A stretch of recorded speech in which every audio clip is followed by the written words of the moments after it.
الصلاة خير من النوم.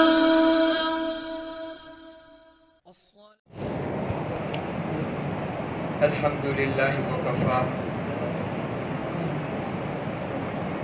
وسلام على عباده الذين اصطفى. أما بعد، أعوذ بالله من الشيطان الرجيم. بسم الله الرحمن الرحيم. ولا تهنوا ولا تحزنوا وأنتم الأعلون إن كنتم مؤمنين. وقال الله تعالى: ولله العزة ولرسوله وللمؤمنين ولكن المنافقين لا يعلمون. وقال الله تعالى: قل إن كنتم تحبون الله فاتبعوني يحببكم الله ويغفر لكم ذنوبكم والله هو الغفور الرحيم. صدق اللہ العظیم. دیکھو دوستو، عزیز ساتھیو، آج امت میں 3 چیزیں پیدا ہو چکی ہیں. آج مسلمانوں میں 3 چیزیں پیدا ہو چکی ہیں. ایک تو مخلوق کا ڈر کہ آج کا مسلمان معمولی مخلوقات سے وہ ڈرتا ہے، اور دوسری چیز وہ دشمنان اسلام اور باطل طاقتوں سے خوفزدہ ہے کہ ہر ایک کو خوف لگا ہوا ہے کہ پتہ نہیں کہ باطل لوگ ہمارے ساتھ کیا معاملہ کریں گے. اور تیسری چیز کہ آج دن بر دن مسلمان انحطاط اور پستی کی طرف جا رہے ہیں. گویا کہ ذلت و رسوائی مسلمانوں کا مقدر بن چکے ہیں. ان ساری وجوہات کی وجہ کیا ہے؟ ان ساری چیزوں کی وجہ کیا ہے کہ آج مسلمانوں کے اندر یہ چیزیں کیوں پیدا ہوئی؟ یہی سوال مولانا الیاس صاحب رحمۃ اللہ علیہ نے مکہ مکرمہ کے مدرسے سوتلیہ میں علماء کرام کے درمیان دوران خطاب سوال کیا کہ بتاؤ امت کے پستی اور انحطاط کی وجہ کیا ہے کہ آج مسلمان کیوں اتنا ذلت اور رسوائی کا شکار ہو چکا ہے؟ اس واقعے کو بیان کرنے والے مولانا عبید اللہ سندھی رحمۃ اللہ علیہ فرماتے ہیں دوران خطاب سوال یہ ہوا تو ایک عالم نے جواب دیا کہ حضرت علم کی کمی ہے جس کی وجہ سے یہ دن دیکھے جا رہے. مولانا الیاس صاحب رحمۃ اللہ علیہ نے سوال کیا کہ کون سا علم، دنیا کا علم ہے یا دین کا علم؟ کہا کہ حضرت دین کا علم. پھر سوال کیا کہ صحابہ کتنے تھے؟ کہا کہ 2 ڈھائی لاکھ 2 لاکھ کم و بیش. اس میں حافظ کتنے تھے؟ کہ بہت تھوڑے تھے. مولانا الیاس صاحب رحمۃ اللہ نے فرمایا اس وقت 10 لاکھ سے زیادہ دنیا میں حفاظ کرام ہیں. پھر سوال کیا کہ بخاری مسلم کے کتنے صحابہ میں حافظ تھے؟ کہا کہ کوئی نہیں تھا. کہا کہ آج سیاہ ستہ پڑھانے والے ہزاروں میں موجود ہیں. دوسرے نے جواب دیا کہ حضرت ہتھیار کی کمی ہے، مال و زر کی کمی ہے. کہ صحابہ کے پاس کتنا مال تھا؟ اکثر صحابہ فقر و فاقے کی زندگی گزارتے تھے. کہ اللہ کے رسول صلی اللہ علیہ وسلم کے بعد جب فتوحات کا زمانہ شروع ہوا تب مال آیا ہے. ایسے مختلف جوابات دیتے رہے. پھر آخر میں خود مولانا الیاس صاحب رحمۃ اللہ نے فرمایا کہ میں اس کا جواب بتاتا ہوں کہ ان ساری چیزوں کی وجہ یہ ہے کہ آج مسلمانوں کے اندر کا یقین یہ کمزور ہو چکا ہے. مسلمانوں کی اصل مایا وہ ختم ہو چکی ہے. پھر فرمایا کہ اگر اللہ پر وہی یقین آ جائے، صرف خوف اور امید اللہ کے ذات کے ساتھ وابستہ ہو، بھروسہ صرف اللہ پر کیا جائے، آسرا صرف اللہ کو سمجھا جائے، شوق و عشق صرف اللہ سے ہو، تو اللہ ویسے ہی آج کے مسلمانوں کو کامیاب کرے گا جیسے حضرات و صحابہ کو کیا تھا. پھر فرمایا کہ صحابہ، ہر صحابی کامل الایمان تھا، اپنے اندر ایمان کا کمال درجہ رکھتا تھا، گرچہ علم کے اعتبار سے بعض صحابہ کو ایک سورت کا علم تھا، بعض کو پورے قرآن کا علم تھا، لیکن ایمان کے اعتبار سے ہر صحابی کامل تھا۔ معلوم ہوئی کہ آج جتنی مسلمانوں پر یہ چیزیں نظر آ رہی ہے، مخلوقات سے ڈرنا، باطل طاقتوں سے خوفزدہ ہونا اور دن بہ دن پستی اور انحطاط کی طرف جانا، ان ساری چیزوں کی وجہ یہ ہے کہ آج مسلمانوں کے دلوں سے ایمان کا کمال ختم ہو چکا ہے۔ ایمان موجود ہے لیکن کمال کیا ہوا ہے؟ ختم ہو چکا ہے۔ ورنہ حضرات صحابہ رضی اللہ عنہ کی سیرت کو اٹھا کر دیکھیں کہ صحابہ ایمان کے اعتبار سے کمال درجے پر تھے۔ کیسا ایمان تھا کہ کسی نے حضرت عبداللہ ابن عمر سے پوچھا، هل كان اصحاب النبی صلی اللہ علیہ وسلم یضحکون، کہ اللہ کے رسول صلی اللہ علیہ وسلم کے صحابہ ہنستے تھے، مسکراتے ہوئے دیکھا ہے؟ تو فرمانے لگے کہ اللہ کے رسول صلی اللہ علیہ وسلم کے صحابہ ہنسا تو کرتے تھے، لیکن ایک بات سنو، ہنسنے کے حال میں جو ان کا ایمان تھا، والایمان فی قلوبہم اعظم من الجبال، ان کے دلوں میں جو ایمان تھا وہ پہاڑوں سے بھرا ہوا تھا۔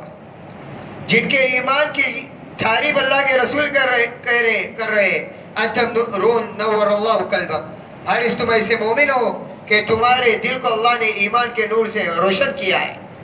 جن کے ایمان کی تعریف اللہ کر رہا ہے، اولئک هم المؤمنون حقا، یہی لوگ صحیح معنوں میں مومن ہیں۔ یہ ایسا ایمان کا کمال رکھتے تھے، پھر صحابہ کسی بھی مخلوق سے خوفزدہ نہیں ہوتے تھے۔ مثال ہے سیرت میں کہ کیسے صحابہ مخلوق سے بے خوف تھے۔ حضرت عبداللہ ابن عمر رضی اللہ عنہ یہ ایک سفر میں تھے، مشہور واقعہ ہے کہ دیکھا دوران سفر انہوں نے ایک مجمع کو دیکھا کہ لوگ راستے پر کھڑے ہیں، یہ گھوڑے پر سوار تھے۔ پوچھا کہ معاملہ کیا ہے؟ کہا کہ حضرت آگے شیر کھڑا ہے جس کی وجہ سے راستہ بن ہوا ہے، کوئی ہمت نہیں کر رہا ہے۔ اب شیر اللہ کے رسول صلی اللہ علیہ وسلم کے صحابی ہے، فوراً اترے۔ روایت میں ہے حالانکہ شیر سب سے طاقتور مخلوق ہے جانور کی، اور سارے جانور جس سے ڈرتے ہیں، انسان تو دور کی بات، کوئی سامنے جانے کی ہمت نہ کرے، لیکن روایت میں ہے عبداللہ ابن عمر رضی اللہ عنہ ذرا بھی ڈرے نہیں، اپنے اندر اور نہ سوچ میں پڑے کیا کروں، اتنی طاقتور مخلوق جو انسانوں کے دشمن ہے، دیکھ نہیں سکتا شیر انسان کو کہ اس پر حملہ کر دے۔ روایت میں ہے اترے، اس کے کان کو پکڑا اور ایک تماچا دیا اور فوراً شیر وہاں سے چلا گیا۔ پھر واپسی کے وقت اپنے آپ سے خطاب ہو کر کہنے لگے کہ اللہ کے رسول صلی اللہ علیہ وسلم نے تم سے غلط نہیں کہا تھا، کہ میں نے اللہ کے رسول صلی اللہ علیہ وسلم کے فرماتے ہوئے سنا ہے کہ ابن آدم پر وہی چیز مسلط ہوتی ہے جس سے ابن آدم ڈرتا ہے۔ اگر ابن آدم کو وہی چیز ڈراتی ہے جس سے ابن آدم ڈرتا ہے، اگر ابن آدم اللہ کے علاوہ کسی چیز سے نہ ڈرے تو اللہ کے علاوہ کوئی چیز اس کو ڈرا نہیں سکتی۔ دوسری مثال حضرت تمیم داری رضی اللہ عنہ، معاویہ بن حرمل کہتے ہیں میں مدینہ منورہ میں ان کے یہاں مہمان تھا۔ ایک مرتبہ ہم لوگ باتیں کر رہے تھے، تمیم داری رضی اللہ عنہ اور یہ، کہ اتنے میں حضرت عمر آئے اور کہنے لگے کہ مدینے کی وادی میں اور چٹیل میدان میں آگ لگی ہے، تم جا کر اس کے بجھانے کا انتظام کرو۔ ابھی آگ کتنی بڑی مخلوق ہے، کوئی جا سکتا ہے سامنے؟ تو اول تو حضرت تمیم داری رضی اللہ عنہ نے انکار کیا کہ حضرت میں کون ہوتا ہوں کہ میں آگ کا بجھانے کا انتظام کروں، اور میرا کیا مقام ہے کہ مجھ سے آگ بجھ جائے۔ لیکن حضرت عمر نے اصرار کیا۔ روایت میں ہے کہ حضرت تمیم داری رضی اللہ عنہ نکلے ہیں اور اس آگ کو ایسے دھکیلا ہے جیسے کہ بکری کو ریوڑ کو دھکیلا جاتا ہے، پھر جس گھاٹی سے وہ آگ نکلی تھی وہاں جا کر اس کو دفن کیا ہے۔ سینکڑوں مثالیں صحابہ کے کہ یہ لوگ کیا تھے، مخلوق سے بے خوف تھے۔ تیسری مثال کہ حضرت عادی بن حجر رضی اللہ عنہ یہ پہنچے ہیں دریا دجلہ کے پاس، ابھی سمندر بھی ایک اللہ کی مخلوق ہے. اب لوگ جانے کو پریشان تھے کہ کیسے اندر داخل ہو جائے. سمندر ہے، صفت تو ہے ڈبانے کی، لیکن روایت کے الفاظ ہیں کہ حضرت حجر بن عادی بن حجر رضی اللہ عنہ کہا کہ تم کو صرف دشمنوں تک پہنچنے کے لیے یہ پانی کا قطرہ مانے ہیں. یعنی وہ دریائے دجلہ کو کیا کہیں بیٹھے ہیں کہ پانی کا قطرہ. روایت میں ہے سب سے پہلے گھوڑا سمندر میں انہوں نے ڈالا، اس کے بعد پورا لشکر نے ڈالا ہے، اور سمندروں کو ایسا سمندر کو پار کیا ہے اور ایسا سمندروں پر گھوڑے دورائے ہیں جیسے کہ خشکی پر دورائے جاتے ہیں. یہ تھی پہلی کہ صحابہ مخلوق سے کیا تھے؟ بے خوف. دوسری بات جو ہم نے کہی کہ آج مسلمان دشمنان اسلام اور باطل طاقتوں سے خوفزدہ ہے کہ ہر مسلمان پر خوف طاری ہے کہ پتہ نہیں کہ ہمارے ساتھ کیا معاملہ ہو رہا ہے. اور اس کے برخلاف صحابہ کی سیرت کو اٹھا کر دیکھے کہ صحابہ کیسے نیڈر ہو کر دشمنان اسلام اور باطل طاقتوں کے سامنے کھڑے ہوتے تھے. اس لیے قرآن کہتا ہے الذین قال لهم الناس ان الناس قد جمعوا لكم فاخشوهم. یہ وہ لوگ ہیں جب لوگوں نے اس سے کہا کہ کفار تمہارے لیے اکٹھا ہو چکے ہیں، لوگ تمہارے لیے پلاننگ کر رہے ہیں، لوگ تمہیں تباہ کرنے کے سازشیں اور منصوبے کر رہے ہیں.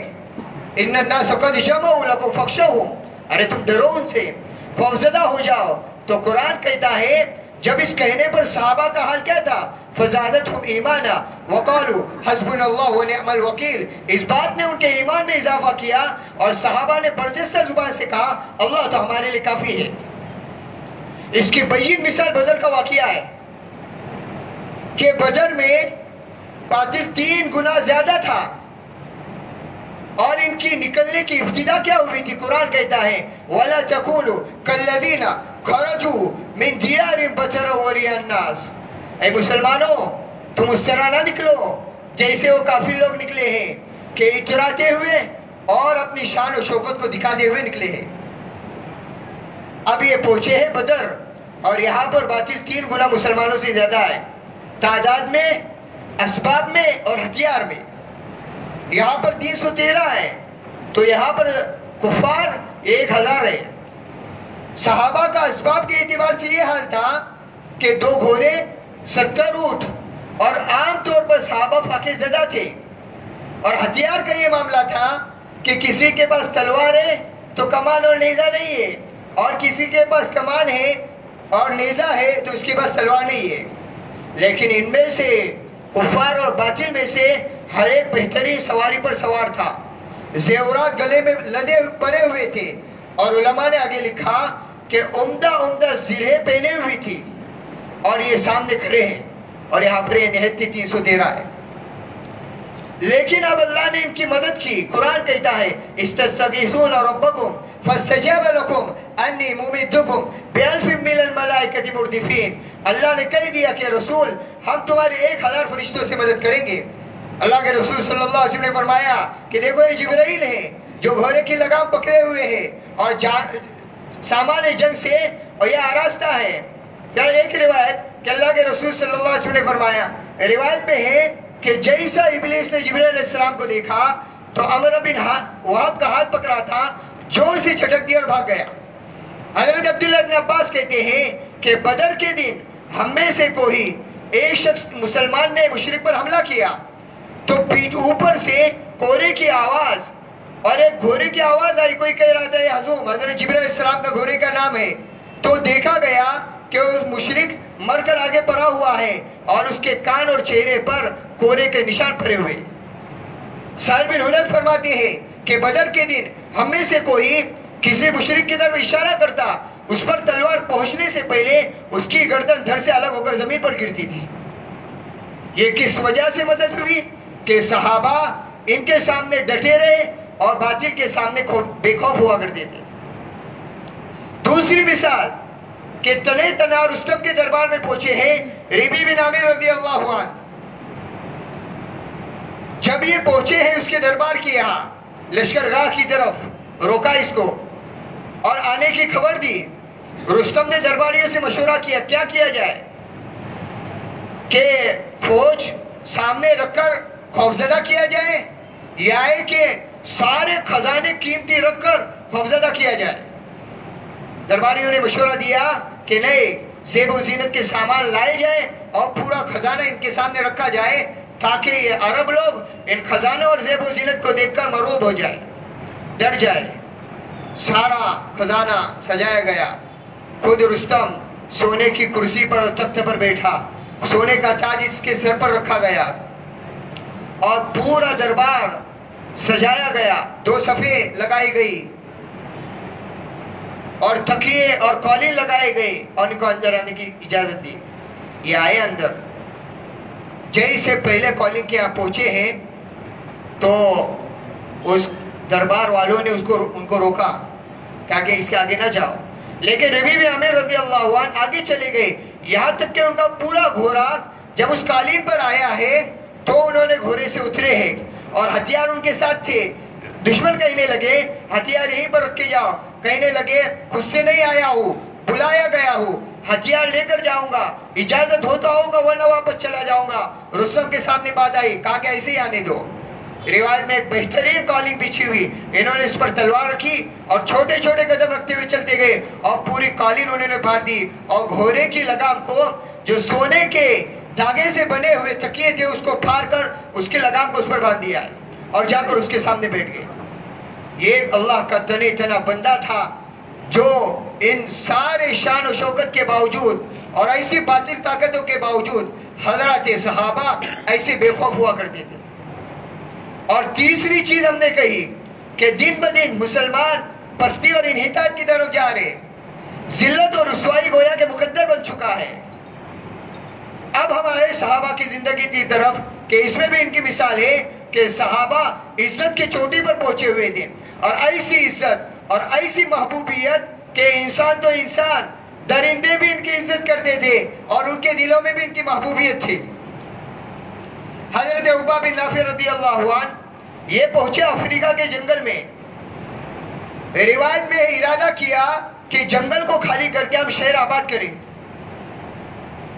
اب اتنا بڑا جنگل اور افریقہ کا ہولناک جنگل جس کے جانور اور ہولناک کی دنیا بھر میں مشہور ہے،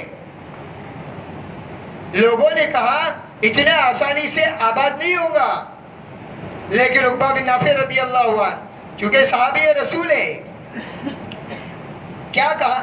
لشکر میں آواز دی، 17 صحابہ کم و بیش موجود تھے، بلایا، خیمے میں لے کر گئے، دعا کی اللہ سے اور پھر جنگل کی طرف مخاطب ہو کر کہا یا ایھا السباع والحشرات نحن اصحاب رسول اللہ صلی اللہ علیہ وسلم ارحلوا عنا فإنا نازلون فإن وجدنا بعدك اللہ۔ اے جنگل کے درندوں، اے کیڑے مکوڑوں، ہم اللہ کے رسول صلی اللہ علیہ وسلم کے صحابہ ہیں، ہم غلام مصطفیٰ ہیں، تم یہاں سے نکل جاؤ، اس اعلان کے بعد جس کو بھی پائیں گے اس کا قتل کر دیں گے۔ امام ذہبی رحمۃ اللہ علیہ نے لکھا کہ جیسے اعلان ہوا کیا کوئی پتھر یا کوئی درخت ایسا نہیں تھا جس کے نیچے سے کوئی جانور اور کوئی کیڑا نہ نکلتا ہو۔ 3 دنوں کے اندر اندر یہ پورا جنگل خالی ہو گیا ہے۔ اب کون سی طاقت تھی، کون سا ہتھیار سپلائی کیا تھا اور کیسی وہ آواز نکلی تھی؟ بس یہ سارے چیزوں کی جو وجہ ہے نا وہ ایمان کا کمال ہے، جس سے صحابہ لبریز تھے لیکن مسلمان کیا ہوئے ہیں؟ خالی ہوئے ہیں، جس کی وجہ سے سارے چیزوں میں مبتلا ہے کہ معمولی مخلوقات ڈرا رہی ہے، باطل طاقتوں کا خوف بیٹھا ہوا ہے اور ذلت اور رسوائی گویا کہ مقدر بن چکی ہے۔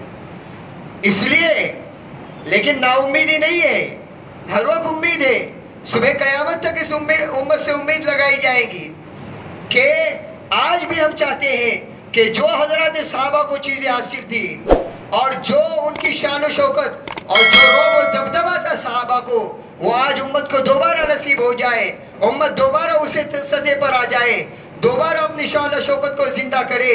تو ضرورت اس بات کی ہے کہ جس درجے کا ایمان حضرات صحابہ کے دلوں میں تھا اس درجے کا ایمان ہم اپنے دلوں میں پیدا کریں۔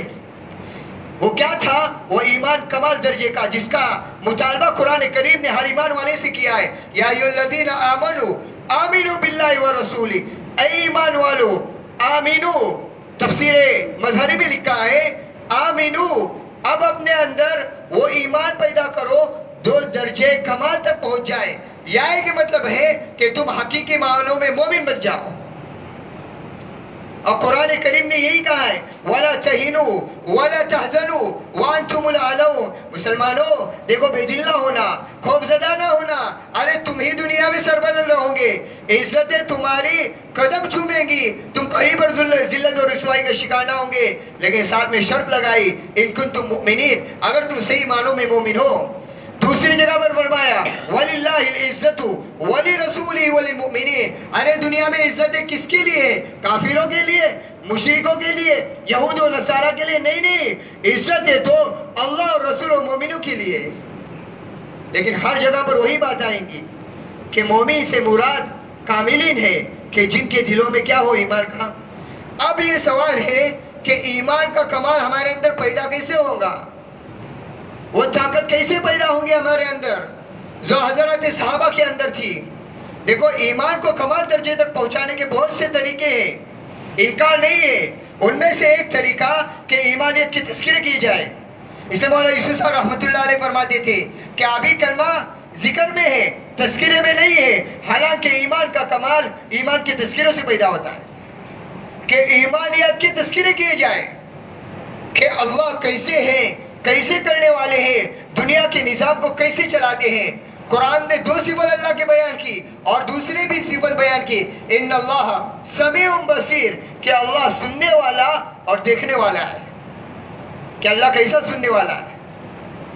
حضرت عائشہ رضی اللہ عنہ فرماتی ہے کہ تمام تعریف اللہ کے لیے ہے جو تمام آوازوں کو سن لیتا ہے۔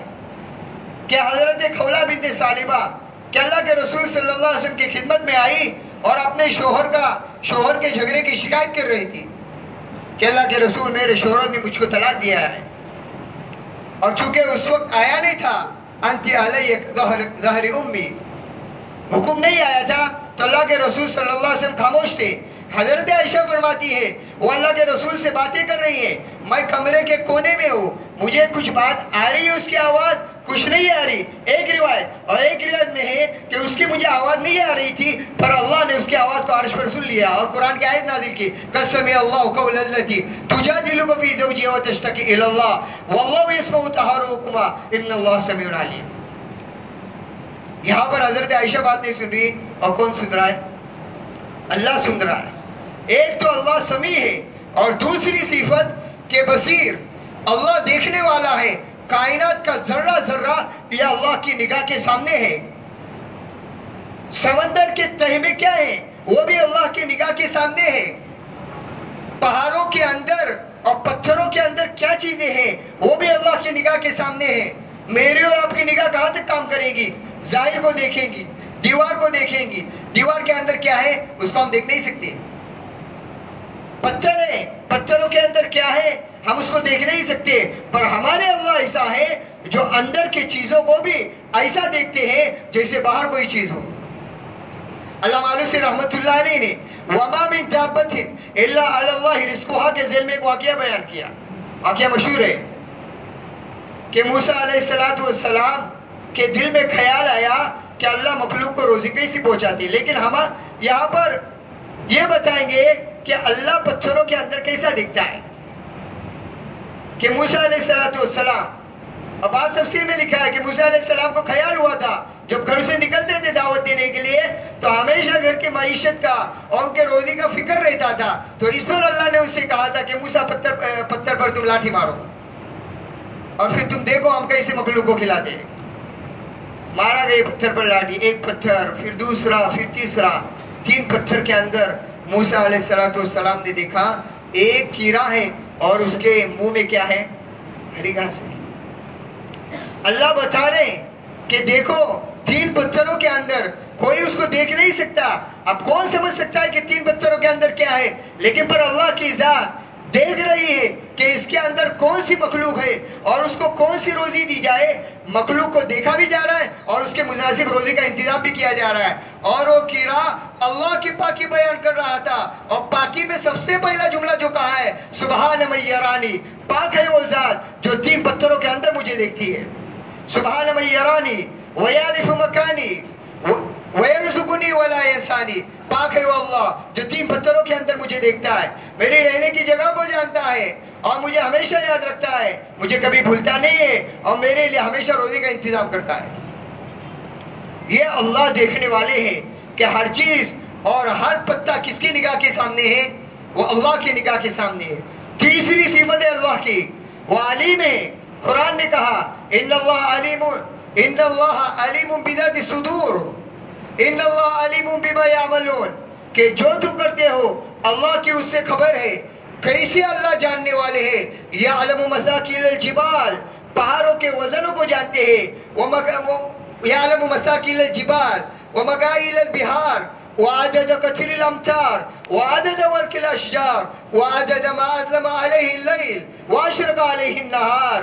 ارے سمندروں کے پیمانے کو جانتے ہیں اور درختوں کی تعداد کے درختوں کی تعداد کے پتوں کو جانتے ہیں, اور وعدد قطر الامطار, بارش کے قطروں کو جانتے ہیں. وعدد ما اظلم علیہ اللیل واشرق علیہ النہار, جن چیزوں پر رات کا اندھیرا چھاتا ہے اور جن چیزوں پر دن روشن کرتا ہے ان کی تعداد کو اللہ جانتا ہے. ولا تواری منہ السماء السماء, کوئی آسمان دوسرے آسمان کو اس سے چھپا نہیں سکتی ہے. ولا ارض ارضا, کوئی زمین دوسرے زمین کو اس سے چھپا نہیں سکتی ہے. ولا بحر ما فی قعری ولا جبل ما فی واری, سمندر اپنے گہرائیوں کو چھپا نہیں سکتی ہے اور پہاڑ اپنے چٹانوں کے اندر جو چیز ہے اس کو نہیں چھپا سکتی. قرآن نے کہا وما تسقط من ورقۃ الا یعلمها, ارے پتا بھی گرتا ہے تو تمہارا رب اس کو جانتا ہے. وَإِن تَجْهَرْ بِالْقَوْلِ فَإِنَّهُ يَعْلَمُ السِّرَّ وَأَخْفَى, ارے کیا تم بلند آواز کرتے اللہ کہہ رہا ہے, وہ تو سر کو بھی جانتا ہے اور اخفا کو بھی جانتا ہے. سر کس کو کہتے ہیں کہ انسان کے دل میں جو بات آئی ہے اس کو سر کہا جاتا ہے, اور اخفا کہتے ہیں مفتی شفیع عثمانی رحمۃ اللہ علیہ کا جو بات ابھی دل میں آئی نہیں آئندہ آئے گی, اللہ اس کو بھی اسی وقت جانتا ہے کہ میرے بندے کے دل میں کیا آنے والا ہے. یہ ہے ایمانیات کے تذکرے. دوستو عزیزو, اگر ہم چاہتے ہیں کہ ہمارا بھی ایمان اسی درجے کا ملے, وہ چیزیں ہمیں حاصل ہو, تو ضرورت ہے اس بات کی کہ ہم اپنے اندر ایمانیات کے تذکرے کریں. آج ایمانیات کے تذکرے کہاں ہے؟ زیادہ سے زیادہ ہے نا یہ مسجدوں میں اور یہ ممبروں تک محدود ہے. اس کے بعد نہیں ہوتے. گھروں میں دنیا کے تذکرے, ملاقاتوں میں دنیا کے تذکرے, بجائے ان کے جب تک کہ اللہ کے تذکرے غالب نہ آئے اور جب تک کہ ایمانیات کے تذکرے غالب نہ آئے, اس وقت تک جب ایمانیات کی عمومی فضا قائم نہیں ہوں گی تو اس وقت تک یہ ایمان کے کمال پیدا ہونے کے ذریعے اور ایک اسباب کے طور پر کوئی چیز نظر نہیں آئیں گی. اس لیے پہلی گزارش ہے کہ ہم کیا کریں, ایمانیات کے تذکرے کریں. کیا اپنے باتیں ہو, کیا ملاقاتوں ہو, کیا گشت, اور کیا اپنے گھر میں اپنے بچوں کے سامنے بھی ایمانیات کو بیان کرے تاکہ ان کے دل و دماغ میں گھس جائے کہ کائنات کے نظام کو اور ہر ایک کو سنبھالنے والا کون ہے, وہ اللہ کریں گے انشاءاللہ. دوسری بات جو آج جس میں ہے نا بہت زیادہ دن بدن کمی آتی جا رہی ہے اور اس کے کمی میں ہے نا اضافہ ہی اضافہ ہوتے جا رہا ہے, وہ ہے اتباع سنت. اور خصوصاً نوجوان اور آنے والی نئی نسل یہ دن بدن اتباع سنت سے دور ہوتی جا رہی ہے. دیکھ کر پہچاننے میں, اس لیے حضرت مولانا ساتھ ساتھ دامت برکاتہم نے فرمایا کہ آج بڑی تیزی سے رواج سنت پر غالب آتے جا رہا ہے. آج بڑی تیزی سے رواج سنت پر غالب آتے جا رہا ہے. پھر فرمایا جب رواج سنت پر غالب آئے گا تو لوگ سنتوں کی علتیں پوچھیں گے کہ سنت پر عمل کرنے کا کیا فائدہ ہے. حالانکہ سنتوں کی اہمیت سمجھنے کے لیے ان 2 چیزیں کافی ہے جو ہم بیان کریں گے کہ اس سے ہم اندازہ کریں کہ اتباع سنت کتنے اہم چیز ہے. سب سے پہلی چیز کہ ہم میں سے ہر ایک ہی چاہتا ہے, بلکہ ہر مسلمان یہ چاہتا ہے کہ وہ اللہ کے نزدیک محبوب بن جائے. اور یاد رکھنا اللہ کے نزدیک محبوب بننے کی بنیاد وہ اتباع سنت پر ہے. قرآن نے صبح قیامت تک کے لیے اس قاعدے کو بیان کیا ہے کہ جو بھی اللہ کا محبوب اور چہیتا بننا چاہتا ہے اس پر لازم ہے کہ وہ اتباع سنت کو مضبوطی سے تھامے رکھے. فرمایا قرآن میں قُلْ إِن كُنتُمْ تُحِبُّونَ اللَّهَ فَاتَّبِعُونِي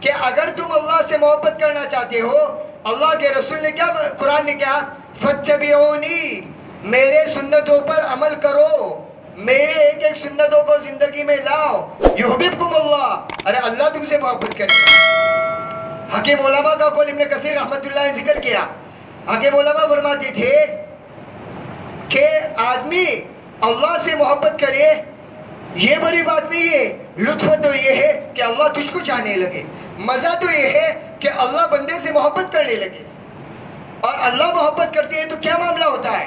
بخاری شریف کی روایت ہے، اللہ کے رسول صلی اللہ علیہ وسلم نے فرمایا جب اللہ تعالیٰ کسی بندے سے محبت فرماتے ہیں، نادى جبرائیل، جبریل کو آواز دیتے ہیں اور فرماتے ہیں ان اللہ یحب فلانا فاحببہ، جبریل آؤ میں فلاں بندے سے محبت کر رہا ہوں، تم بھی اس سے محبت کرو۔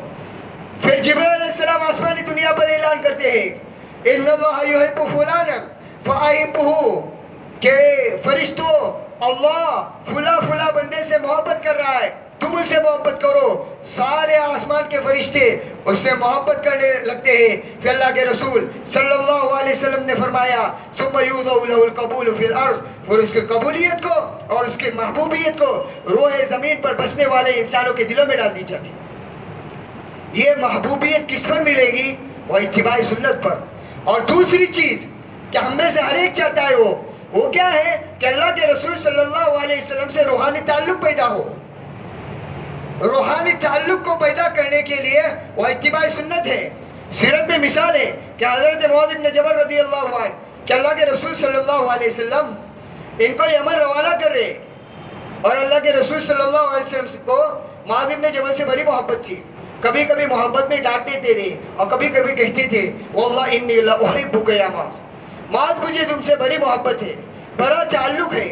اب یمن روانہ کر رہے تھے، روانگی کے وقت اللہ کے رسول صلی اللہ علیہ وسلم کو چونکہ پہلے خبر مل چکی تھی وحی کے ذریعے کہ یہ آپ کا آخری سال ہے، آئندہ سال آپ زندہ نہیں رہیں گے، تو جاتے جاتے معاذ بن جبل کو کہا معاذ آئندہ سال تم آؤ گے، مجھے نہیں پاؤ گے، میری قبر سے گزرو گے۔ روایت میں ہے کہنا ہی تھا پہلے سے اللہ کے رسول کی محبت کتنا برداشت کرتے، آنکھوں سے آنسو جاری ہوئے، اللہ کے رسول صلی اللہ علیہ وسلم سے آنکھوں سے آنسو جاری ہوئے۔ روایت میں فوراً اللہ کے رسول صلی اللہ علیہ وسلم نے اپنا چہرہ مدینہ منورہ کی طرف کیا اور فرمانے لگے معاذ ظاہری طور پر تم سے جدا ہو رہے ہو، لیکن یاد رکھنا جو میری سنتوں پر عمل کرتا ہے وہ ظاہری طور پر مجھ سے دور رہے لیکن وہ ہر وقت مجھ سے قریب رہتا ہے، اور جو میرے سنتوں پر عمل نہیں کرتا چاہے وہ مجھ سے قریب رہے تب بھی وہ مجھ سے دور رہے۔ اس پر شیخ الاسلام مفتی تقی عثمانی صاحب دامت برکاتہم نے اپنے والد ماجد مفتی شفیع عثمانی رحمت اللہ علیہ کا واقعہ بیان کیا کہ مفتی شفیع صاحب رحمت اللہ علیہ جب روزہ اقدس کے لیے سلامی کے لیے حاضری کی کوشش کرتے اور جانا چاہتے تو روزہ اقدس سے پہلے ایک جگہ پر ستون ہے، مفتی شفیع عثمانی رحمت اللہ علیہ ستون کے پاس کھڑے رہتے، بہت کوشش کرتے کہ قدم اٹھ جائے اور جا کے روزہ اقدس کے سامنے حاضر ہو کر سلام عرض کرو، لیکن قدم اٹھے نہیں تھے، ہمت نہیں ہوتی تھی کہ روزہ اقدس کے سامنے جا کر سلام کرو۔ تو دل میں کہنے لگے کہ کتنے خوش نصیب لوگ ہیں کہ روزہ اقدس کے سامنے جا کر سلام عرض کر رہے، اور اپنے آپ سے کہہ رہے تھے تو کتنا قساوت قلب ہے اور کتنا بدبخت ہے کہ تجھے یہ سعادت نصیب نہیں ہو رہی۔ مفتی شفیع عثمانی رحمت اللہ خود فرماتے ہیں میں ابھی اپنے دل میں سوچ ہی رہا تھا کہ مجھے ایسے محسوس ہوا کہ روزہ اقدس سے یہ آواز آئی کہ لوگوں کو بتا دو، صرف آواز نہیں آئی بلکہ یہ جملہ ہے کہ لوگوں کو بتا دو کہ جو ہمارے سنتوں پر عمل کرتا ہے چاہے وہ ہم سے دور ہو تب بھی وہ ہم سے قریب ہے، اور جو ہمارے سنتوں پر عمل نہیں کرتا چاہے وہ ہمارے روزہ اقدس کی جالی سے چمٹ رہا ہو تب بھی وہ ہم سے دور ہے۔ اب ان دو چیزوں کو سامنے رکھ کر ہم سوچیں کہ اتباع سنت کا ہمارے شریعت میں کیا درجہ ہے، اور ان عظیم چیزوں کو حاصل کرنے کے لیے اتباع سنت کا اہتمام کتنا ضروری ہے۔ اور مزید مجدد الفسانی رحمت اللہ علیہ اتباع سنت کا اہمیت کو سمجھانے کے لیے فرمایا کرتے تھے کہ ایک شخص خلاف سنت 1000 راتیں جاگ کر گزارے، ایک شخص خلاف سنت 1000 رات جاگ کر گزارے، اور ایک شخص چند منٹ کا قیلولہ سنت کے مطابق کرے تو میرے نزدیک ان 1000 راتوں سے بہتر چند منٹ کا قیلولہ ہے۔ اور پھر فرماتے تھے کہ ایک شخص خلاف سنت 2 رکعت نماز پڑھے اور ایک شخص سنت طریقے کے مطابق استنجا کر کے آئے تو میرے نزدیک سنت طریقے کے مطابق استنجا کرنا افضل ہے۔ اور ان کی قول کی تائید مولانا یوسف صاحب رحمۃ اللہ علیہ کے قول سے ہوتی ہے۔ مولانا یوسف صاحب رحمۃ اللہ علیہ فرماتے تھے محقق علماء نے فرمایا کہ آپ کی وفات سے لے کر صبح قیامت تک دین کے جوہد کے لیے جتنے چیزیں ایجاد ہوں گی دین کی محنت کے لیے، اس میں وہ نور نہیں ہے جو اللہ کے رسول صلی اللہ علیہ وسلم کے استنجا کے طریقے میں نور ہے۔ تیسری بات فرمائی مجدد الفسانی رحمۃ اللہ علیہ نے ایک شخص کے خط کے جواب میں ارشاد فرمایا کہ فرزند کل قیامت کے دن جو چیز سب سے زیادہ کارآمد اور مفید ہوں گی وہ صاحب شریعت صلی اللہ علیہ وسلم کی سنت ہے۔ لیکن ہم ہماری زندگیوں پر ایک نگاہ ڈال کر دیکھیں کہ سنتوں کا اہتمام کتنا ہو رہا ہے۔ روزانہ وضو ہو رہی ہے لیکن پتہ ہی نہیں سنتوں کے مطابق ہو رہی ہے کہ نہیں ہو رہی۔ نماز روزانہ بعض مرتبہ علامہ ابن جوزی نے عجیب بات تلبیس ابلیس میں گئی ہے کہ شیطان بعض مرتبہ لمبے قیام کرواتا ہے لیکن سارے بات کے ارکان ہے نا وہ خلاف سنت کراتا ہے۔ اور یاد رکھنا جس نماز میں جتنی سنتوں کی رعایت کی جائیں گی اس نماز میں اتنی روحانیت پیدا ہوگی، اور جو نماز جتنی سنتوں سے دور ہوں گی اتنی روحانیت سے خالی ہوگی۔ اور ہمارے کام میں ہے نا اس دعوت کے کام میں تو اتباع سنت یہ تو اس کام کی شان ہے۔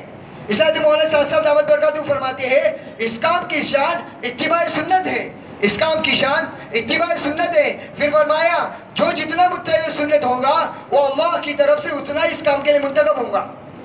اور ایک لفظ میں فرمایا جو متبع سنت نہ ہو اس کا کام کا ہونے والا سمجھنا یہ دھوکہ ہے کہ میں کام والا ہوں اور کام میں لگا ہوں اور زندگی سنتوں سے خالی ہے۔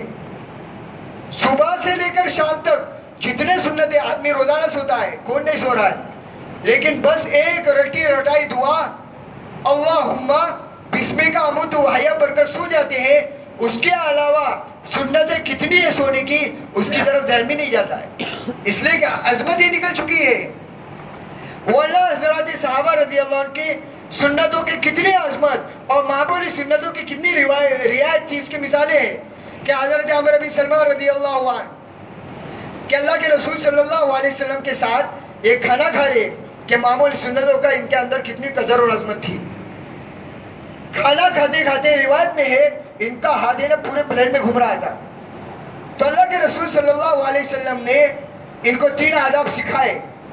یا غلام سم اللہ وکل بیمینک وکل مما یلیک، بیٹا دیکھو جب کھانا کھاؤ اللہ کا نام لو، دائنے ہاتھ سے کھاؤ اور اپنے سامنے سے کھاؤ۔ بچپن کی حالت میں سکھائے ہیں۔ بڑے ہونے کے بعد عمر بن سلمہ رضی اللہ عنہ خود فرماتے ہیں فما زالت تلک تہمتی بعدو، جب سے اللہ کے رسول صلی اللہ علیہ وسلم نے مجھ کو یہ کھانے کے آداب سکھائے تھے اس کے خلاف کھانا کھانا مجھے معلوم ہی نہیں، زندگی بھر میں نے انہی آداب کی رعایت کرتے ہوئے کھانا کھایا۔ دوسری مثال حضرت علی رضی اللہ عنہ، عراق والوں نے اسے پوچھا کہ جنگ صفین کی رات اللہ کے رسول صلی اللہ علیہ وسلم نے تمہیں اور حضرت فاطمہ کو تسبیحات فاطمہ سکھائی تھی، کہ جنگ صفین کی رات میں وہ تسبیحات کو پڑھا تھا تم نے؟ کہنے لگے عراق والو تم پر خدا کی مار ہو، جنگ صفین کی رات میں بھی ان تسبیحات کو پڑھنا میں نہیں بھولا ہوں۔ معمولی سنتوں کی یہ عظمت اور یہ اہمیت ان کو دلوں میں تھی۔ اور حضرت علی کے واقعے سے اور ایک بات کا پتہ چلتا ہے، وہ کیا ہے؟ سوال ہوا تھا جنگ صفین کی رات کا، اور جنگ صفین کی رات یہ حضرت علی پر حالات کی رات تھی، ان کے حالات مناسب نہیں تھے، لیکن اس کے باوجود حضرت علی اس کا اہتمام کر رہے۔ معلوم ہوا صحابہ اور اسلاف کا یہ مزاج تھا کہ حالات میں بھی سنتوں پر اہتمام تھا۔ اللہ ہمارے قصوروں کو معاف کرے۔ آج ہمارا مزاج یہ ہوا ہے ذرا حالات مناسب نہ ہو، ذرا مزاج کے خلاف ہو جائے سنتوں کی دھجی اڑائی جاتی ہے۔ ایک میں حضرت علی کی دوسری مثال کہ کیسے حالات میں سنتوں پر عمل تھا امام احمد بن حنبل رحمۃ اللہ علیہ کی، کہ ابراہیم بن حنی رحمۃ اللہ علیہ کہتے ہیں امام احمد بن حنبل رحمۃ اللہ علیہ پر وارنٹ جاری ہوا تھا ان کو پکڑنے کا،